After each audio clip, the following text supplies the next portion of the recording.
All right, so let's dive into these diagnostic criteria and my explanation in light of the hypothesis and my two case in point examples. And so, without further ado, because I am going to have, I'm going to just keep the little reference materials here on the side from the diagnostic criteria. One of them, obviously, is the general criteria. So, this, like the skeleton, as it were. And then each of those is then explicated for each of the different personality disorders. So then there's also where we're at on the map for the narcissistic personality disorder specifically. And I'll just leave those as the picture in picture on the side.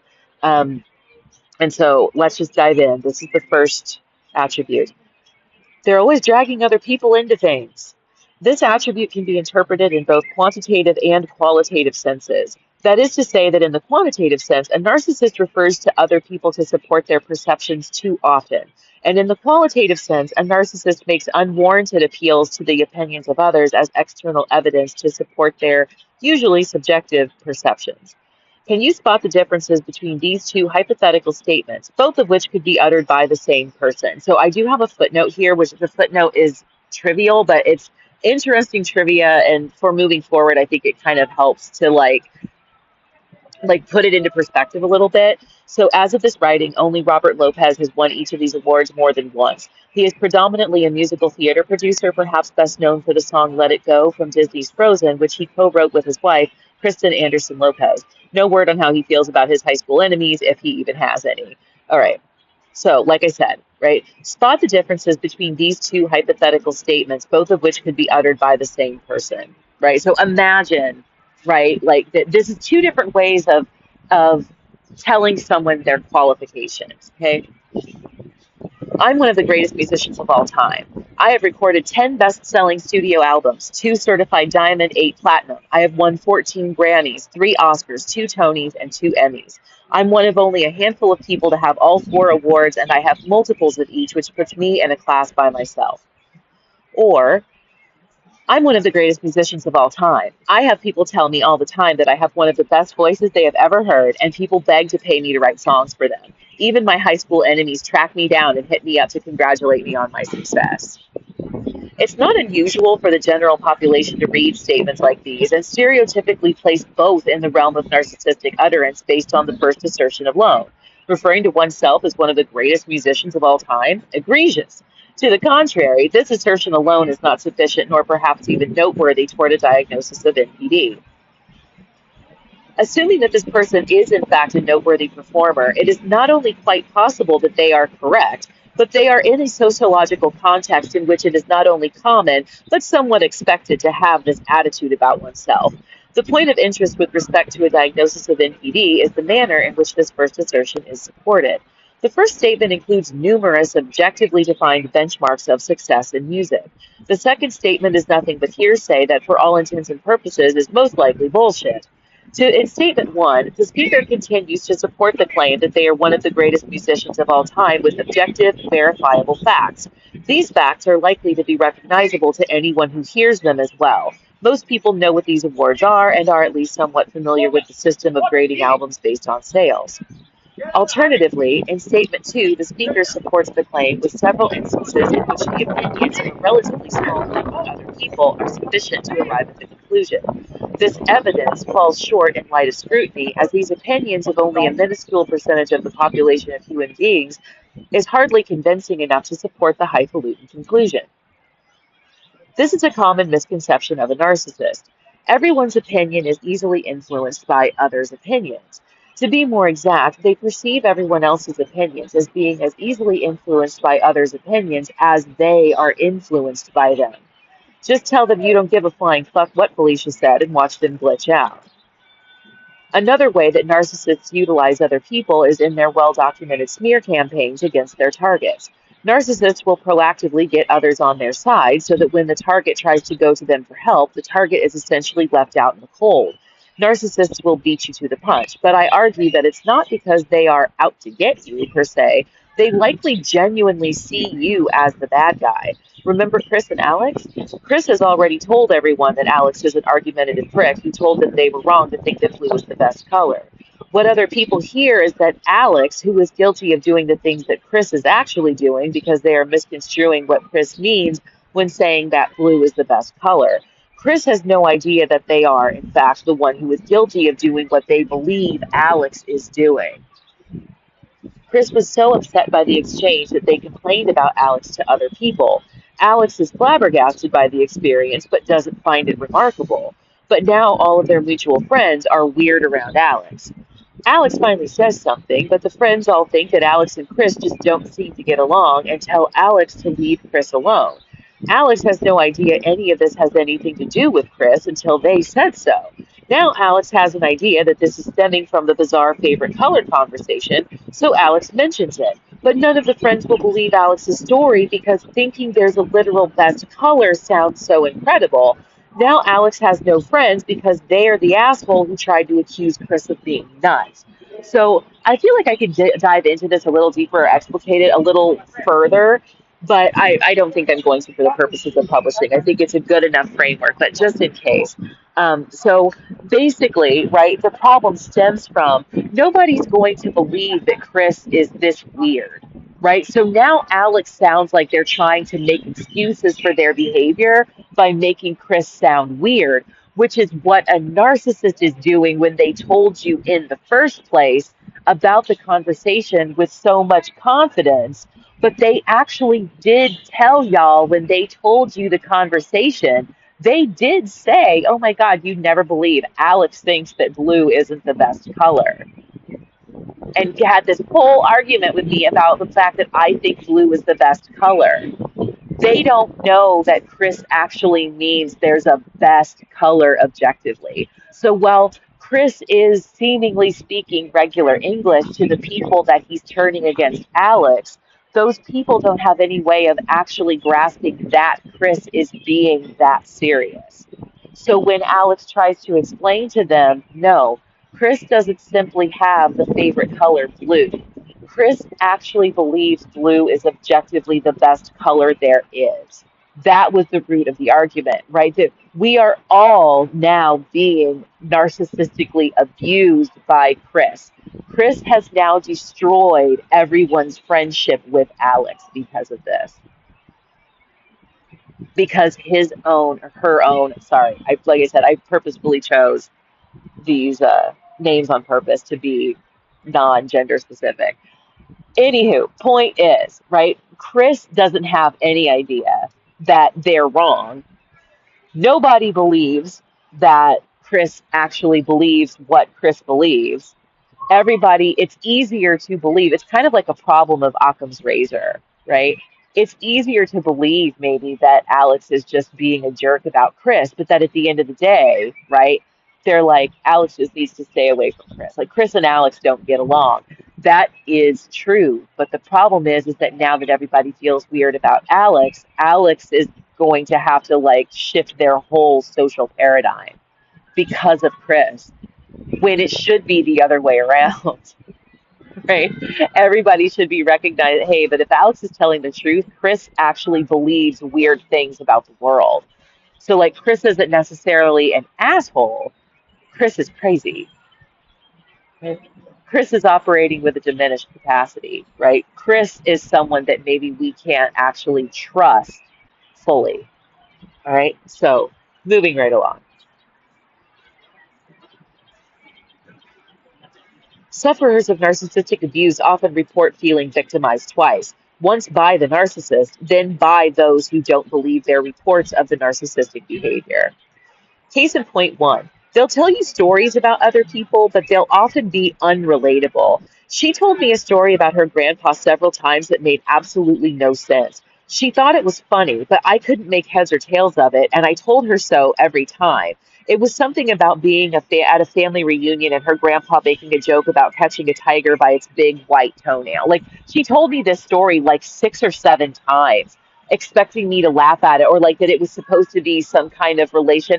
If you watch Survivor, do you remember like a few seasons back where they had the thing where in order to get the immunity idol, a member from each tribe had to find the idol clue and then say this weird phrase at the before the challenge started. And so like one player's was something to do with thinking that soccer was just the most beautiful game ever devised, and the other one had to say something about it's the classic case of the rabbit eating its dinner in the mailbox. That was this for me. Right. I remember when I watched that season of Survivor, I was like, bro, I have been there. I have been in the situation where multiple times my roommate slash friend kept telling me this story about her grandpa at the family reunion, catching the tiger by his big white toenail and thinking it was hilarious, and me having no idea how I was even supposed to take what the fuck she was talking about.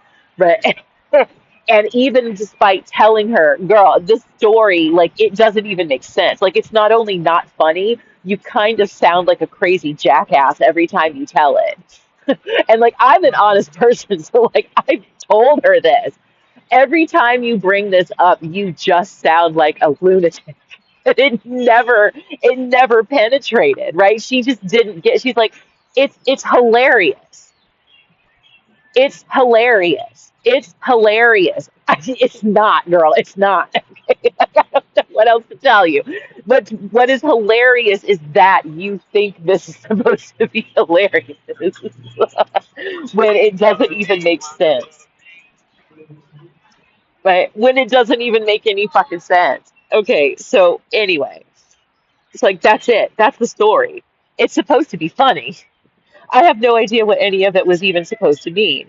Despite telling her maybe you had to be there and it's probably an inside joke. Like of course you give it like you give it the soft landing first, right? And then by the sixth time, I'm like, bitch, this shit don't make no sense and it's not fucking funny. Shut up about your grandpa. Stop telling me this. Okay? Now, despite telling her maybe you had to be there and it's probably an inside joke, she insisted that it was perfectly well formed as it was and acted like she couldn't understand why I didn't get it. Right? Like there you don't need any context. The story as it is perfectly funny. No, it's not. So going back to what I said in the introductory video previously, right, where that it's like this, you cannot convince them that this doesn't make any sense to anyone outside of their own mind, right? So their mind and the way that they themselves conceptualize the world, their own cognitive function is the context that is needed in order to understand them, right? It's all in their head, right? You claim I don't need any context. It is obvious, it is patently obvious that I need context. I've told you guys the joke. She was at a family reunion and her grandpa was sitting there telling her a story about the time that maybe there was something about a gator. I don't know, an alligator caught a tiger by its big white toenail. And it's supposed to be funny. It doesn't even make sense. Eventually, I had to call her out on having told me at least six times, and it's never made sense. The first time I tried to tell her something twice, she bit my head off, and when I called her on that, she appealed to the fact that I've told her that she was being repetitive before. The fact that it was after half a dozen times, that I told her each time that the story wasn't interesting because it didn't make any sense, and I had been respectful about it, was apparently not worth remembering, right? But it's like if I had told her a story about like I don't even remember what it was, but it was something that was kind of just a generic, mundane, like um I guess like you know how I just mentioned like this the episode of Survivor, right? Like let's say like several months later there's another incident that reminds me of it and I'm like, oh my God, it reminds me of that time on Survivor when they had to get the idol by saying weird shit before the challenge started. You've told me that story before. Girl, like that, it doesn't even make sense to bite my head. It's like, man, it's like that's stuff on, it's like the way they played Survivor that time again. It's perfectly conversation, unless I'm completely nuts. So, like, now you see, like, that this is how a narcissist will make the people that they're intimately close with start to second guess themselves because it's the way that they come at you with their bullshit that you start thinking. And so, like, this is gaslighting, right? Making someone doubt their own reality. That it's like, in my reality, it kind of makes sense to use similar things for reference over and over and over again, right? If there's like people make references to popular movies all the time, right? It's like imagine if every time on social media someone quoted Yoda, somebody replied to them with y'all need to quit fucking talking about Star Wars so much. It's old and tired. Shut the fuck up. Like nobody's going to do that because it's such a great reference, right? So like it's just weird that like just mentioning something again, she bit my head. I'm like, why are you biting my head off? And she's like, well, remember that time you told me to stop telling you the story about my grandpa at the family reunion? Like, that's a completely different scope, girl. So either, all right, so bringing back in my little life conspiracy theory bullshit, but like either I was supposed to understand her fucking story the same way that I remember watching Star Wars and Survivor,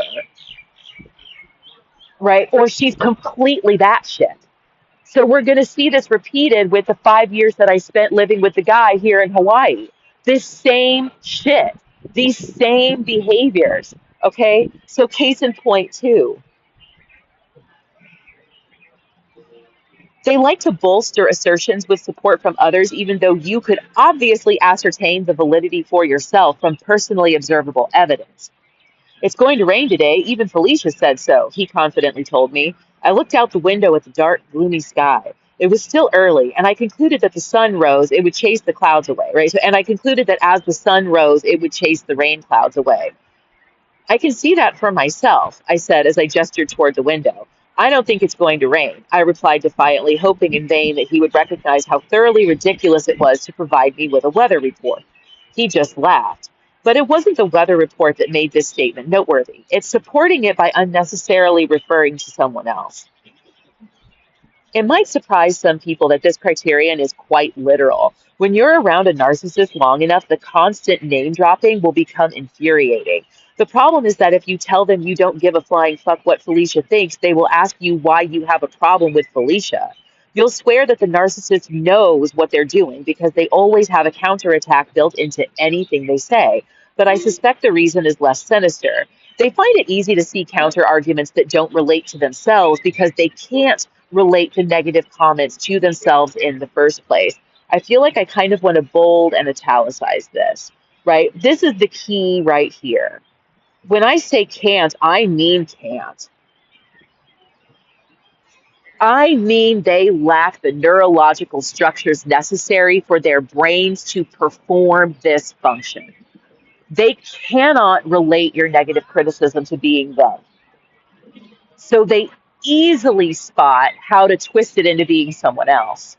Okay? It's a matter of miscommunication. They wholeheartedly believe that there's no way you are taking issue with their position. You must think the person they leaned on is not to be trusted. So, in this sense, it almost makes me wonder if this is actually a defense mechanism that they come up with in order to bridge the gap between their cognitive dissonance. So, I have, and this holds, if anyone ever listen, I kind of want to do this at some point, but in my view, from a religious perspective, I think that God always has referred to, at least in some sense, whatever, the subconscious mind of a person, right? There's an autopilot that there's a root of our personalities and stuff that we don't really seem to be able to control, right? There's a way that we just are, right? And then there's your conscious mind. That's the Lord, right? The light, right? The light of God. When we look around and we're interacting with our external environments and we're gaining information and we're making decisions and scrutinizing evidence and all of those things, that's the Lord. The Holy Spirit is society. It's social interactions. It's the fact that we can even communicate with each other, et cetera, et cetera, et cetera. So like go back, read your Bible, use that interpretation and shit still makes sense. And not only does it make sense, it makes more sense. When they talk about God, this is where I say like they're either talking about a person, an individual's fundamental nature, or the next level up is a society or a community or a tribal's innate nature, meaning like the government. When they're talking about the Lord, they're talking about a person's actual like personality, or with respect to society, the Lord is like the actual practice of the individual rules and regulations. And then these things all are combined and they all intermingle because of the Holy Spirit. Okay, so anyway, but all that being said, um, that's how you get the three persons in one, because each of us has a God a lord and uses the Holy Spirit to then interact with each other in order to have the government and the social contract and the culture, right? I guess you think of like God is the government and Lord is the culture, right? And so this is why it's all intermingled, right? And that's how that all ends up working and being three persons in one, blah blah blah blah blah. Anyway, off that soapbox. But as I'm saying, right, is like that there's a disconnect between the fundamental person the narcissist is that gives them the confidence that the way that they're conducting themselves is correct. But the Lord, there's another brain structure that is actually used to scrutinize the confidence level in those functions. So there's a sense in which they kind of suspect that maybe they aren't really as on top of shit as they think they are, right? So like their lord, right? It's kind of like if you had like I can, um, like you have the king. I think like Disney's Robin Hood, right, where you have not Little John, King Richard, right? Is it King? I always get these confused. But anyway, that's like a thumb sucking little titty baby, and then he's got his little like right hand man, or whether it's kind of like the king's kind of a whack ass motherfucker, right? That's kind of what's going on inside the minds of the is you have this monarchical like subconscious overriding structure of how to basically function. But once you start intermingling with other people and you start getting the sense that maybe you're not really as as good at things or whatever as you feel like you are, that's the cognitive dissonance is a constant din, right? Oh, inside their minds. And so one of the ways to assuage this din is to utilize this leaning on other people agreeing with them, right? Because if you can pinpoint, hey, not everybody thinks I'm a foolish piece of shit, right? That's their security blanket. That's their thumb sucking, right? They're titty babies in this way, right? They're sucking their thumb, right? They're leaning on other people for the validation that, hey, at least in this instance, I'm not alone in looking out the window and thinking it's going to rain today. But they've also existed on this planet, in this place, to know that every day it is cloudy until the sun starts to rise and then the clouds will dissipate. That happens 90% of the time in Honolulu. You wake up in the morning, it's always raining in Manoa. The window faces Manoa, you're looking at it, it always looks like this. And what happens 90% of the time? As the sun rises, the rain dissipates and it doesn't rain here. I don't give a fuck what Felicia says. I don't give a fuck that you think it's going to rain. I remember what's happened 90% of the days prior, and I can look out the fucking window myself, right? So, that being said, right, that's where this gets aggravating, right? And it's like, it doesn't matter that the group of people that don't seem to recall how the weather operates in the place they allegedly were born and raised means nothing to me because I can recall and utilize my own ability to deduce how the weather is going to be. Guess what? It didn't fucking rain. By like 11 a.m., it was a cloudless sky, bright sunny fucking day. Okay? But a narcissist will think they have this malformed defense mechanism that if they can appeal to the opinions and judgments of enough other people, now, and then here's it, a lot of people also believe this, right? This groupthink, this hive mind, it's problematic, right? Because not everybody who ascribes to this is narcissistic, right? So it's like no one of these diagnostic criteria is sufficient for a diagnosis. A lot of people do this. A lot of people think this way, right? And it doesn't actually compute. Not for things like thinking it's going to rain today when you have hordes of prior experience, right? So that being said,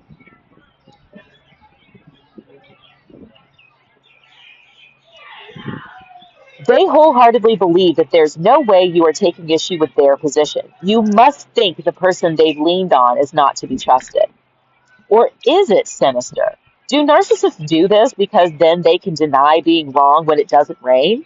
Such straw man scapegoating isn't lost on many people, though. The narcissist still said they agreed that it would rain. They were still wrong. But now they can try to gaslight you. Well, I never said it would rain. I said Felicia said it would rain. Sure, whatever you said. It's not like this entire narrative is unbearably petty, right? Who gives a fuck? No one asked for a weather report. I don't want this to be misconstrued as denouncing expert testimony in any way. The problem has to do with social support roles and following the crowd. It doesn't matter if it's Felicia or the weatherman who agrees that it will rain. What matters is that there's a group of people who believe it will rain today, and you are expected to follow suit. And I should add the caveat, no matter who that group of people happens to be. Um,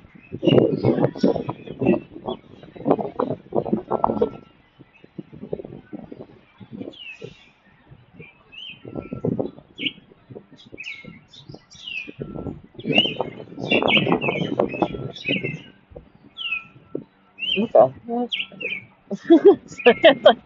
There you go. Yeah. So what matters is that there's a group of people who believe it will rain today, and you are expected to follow suit, no matter the caliber of the members of that group. So remember, because 10% of the time it's gonna rain, right? So if the weatherman says it's gonna rain today, right? Good morning, Honolulu. You know those clouds that are always looming in Manoa? Well, today they're actually gonna strike us and strike us down, right? Blinding rain all afternoon. Stay inside if you can, right? You can believe the weatherman 50% of the time, right? So it's like even the weatherman isn't foolproof, but I feel like if I watch the weather report in the morning and the weatherman said, now if you were to say, oh no, Felicia is the morning weather girl, weather woman, weather person, whatever. Oh, okay, see, then it's different, right? The problem is that you know that Felicia is just the person who makes the coffee downstairs in the morning, right? You know who Felicia is, right? So on that note, yeah, I know my phone is like, we dying over here. I'm hungry too. It's time to go get lunch. Um, take a break for the moment. And anyway, TMI about me, but that is the end of this particular section, and I will see you in the next one. Bye.